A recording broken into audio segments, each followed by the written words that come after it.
Hi guys and welcome to skill to scope. So इस video में हम लोग डिस्कस करने वाले हैं कि किन सब्जेक्ट्स में आपके स्कोर जो हैं वो ज़्यादा इजीली बनते हैं। लाइक कुछ सब्जेक्ट्स होते हैं जिनमें रेपिटेटिव क्वेश्चंस आते हैं और कुछ टिप्स होती हैं जो आप उस वे में अगर अपनी प्रिपरेशन करते हो तो आप उसमें बहुत अच्छा स्कोर कर लेते हो, और वो आपके पास होते हैं लेकिन आप सीयूटी में उसको ऑप्ट नहीं करते हो या फिर उनके लिए प्रिपेयर करना काफ़ी ईजी रहता है। तो आज हम लोग उन सब्जेक्ट्स को डिस्कस करने वाले हैं। पहले हम लोग बात करने वाले हैं लैंग्वेज सेक्शन की। अगेन इसमें कोई चॉइस नहीं होती है, तो ऑप्ट करना ही होता है, बट इसको चूज़ मैंने इसलिए किया इस सीरीज़ में बताने के लिए क्योंकि सच में इंग्लिश बहुत इजी आती है और इसका एक सेम रेपिटेटिव पैटर्न रहता है, लेकिन लोग इस पर फोकस नहीं करते, इस वजह से उनको ड्रीम कॉलेज नहीं मिलता। मतलब मोस्ट ऑफ द स्टूडेंट्स, मैंने बहुत लोगों को देखा है ऐसे कि वो डोमेन को बाय हार्ट करते हैं, हम बहुत अच्छे से डोमेन्स पढ़ लिए बट उन्होंने इंग्लिश अच्छे से नहीं करी, और इंग्लिश की वजह से उनके स्कोर में इतना रिडक्शन आ गया, इतना कम उनका स्कोर हो गया कि उनको कॉलेज नहीं मिला। तो इंग्लिश बहुत ज़रूरी है। अगेन आई एम सेइंग, आप कोई भी एक टॉपर स्ट्रैटेजी उठाओ, मेरे चैनल से उठाओ या किसी भी चैनल से उठाओ, आई हैव 2 टॉपर स्ट्रैटेजीज़ मेरे चैनल पे, आप उसको उठाइए और उसको देखिए। दे विल डेफिनेटली से कि जो इंग्लिश पे फोकस करना है वो बहुत ज़्यादा ज़रूरी है, उस वजह से उनका स्कोर बहुत इम्प्रूव हुआ। तो हम लोग अगर बात करें इंग्लिश की, तो इसके एकदम डायरेक्ट आंसर्स होते हैं जो भी क्वेश्चंस होते हैं, और वही रेपिटेटिव क्वेश्चन। अगेन मैंने बोला रीडिंग कॉम्प्रिहेंशन बहुत स्कोरिंग होता है अगर आप उसकी थोड़ी कंटिन्यूस मॉक टेस्ट वगैरह में प्रैक्टिस रखो।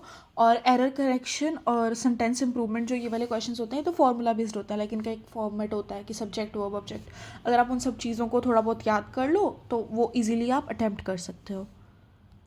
सो हेयर आर फ्यू टिप्स ताकि आपकी इंग्लिश अच्छी से हो जाए कि इडियम्स और फ्रेजेस को करो, वो बहुत लिमिटेड एक पोर्शन आपको कहीं मिल जाएगा जहाँ से भी आप प्रिपेयर कर रहे हो, तो उसी में से हर बार इडियम्स और जो फ्रेजेस हैं वो रिपीट होते हैं।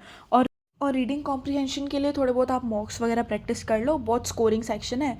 ग्रामर्स के जो बेसिक कॉन्सेप्ट आपको बचपन से पढ़ाए जा रहे हैं, टेंसेस, एक्टिव, पैसिव वॉइस, इसको कर लो। मोस्टली क्वेश्चंस इन्हीं पे बेस्ड होते हैं, जो एरर वाले और ये सब होते हैं। और मॉक टेस्ट अच्छे से प्रैक्टिस करो and you are done with English.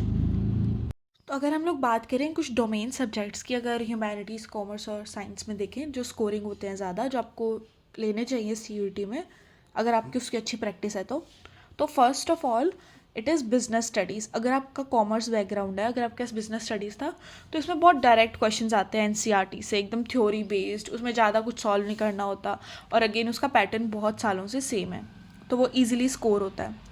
फिर बायोलॉजी की अगर हम लोग बात करें, इसके अंदर भी बहुत एनसीईआरटी बेस्ड डायरेक्ट क्वेश्चंस आते हैं, बहुत फैक्ट बेस्ड एमसीक्यूज होते हैं, कुछ लॉन्ग आंसर्स तो आपको करने ही नहीं है, मतलब फैक्ट बेस्ड, बहुत जो फैक्ट्स के बेसिस पे है वही सब आता है। डायग्राम बेस्ड आते हैं क्वेश्चंस, मतलब बहुत प्रेडिक्टेबल से, बहुत इजीली, बहुत फास्टली, एक तो टाइम मैनेजमेंट की प्रॉब्लम नहीं आती, बहुत फास्टली आप उसे कर सकते हो, है ना। जहाँ पे कुछ पेपर में ऐसा भी होता है कि बच्चों से टाइम मैनेज नहीं हुआ, तो इसमें टाइम मैनेजमेंट की ज़्यादा इशू नहीं आता आपको। इकोनॉमिक्स, अगेन ह्यूमैनिटीज़ और कॉमर्स के बच्चों के पास होता है इकोनॉमिक्स।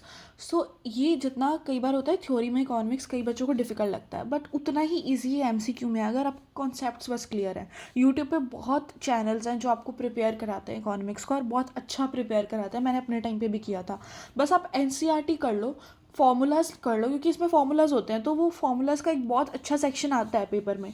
तो 11th और 12th में अगर इकोनॉमिक्स थी, क्योंकि 11th का भी कुछ पोर्शन आता है एग्ज़ाम में, हमारे टाइम में तो आया था, तो आप इकोनॉमिक्स ऑप्ट कीजिए, इजी है सब्जेक्ट ये बहुत सीयूईटी के हिसाब से। तो अगेन सोशियोलॉजी, ये भी मेरे पास था, इसमें भी बहुत इजी डायरेक्ट क्वेश्चंस आते हैं एकदम, मतलब जो प्रिपेयर किया बहुत इजी इजी, कुछ तो ऐसे क्वेश्चंस होते हैं जो आप खुद एज्यूम करके आंसर कर दो अगर आपको याद भी नहीं है तो।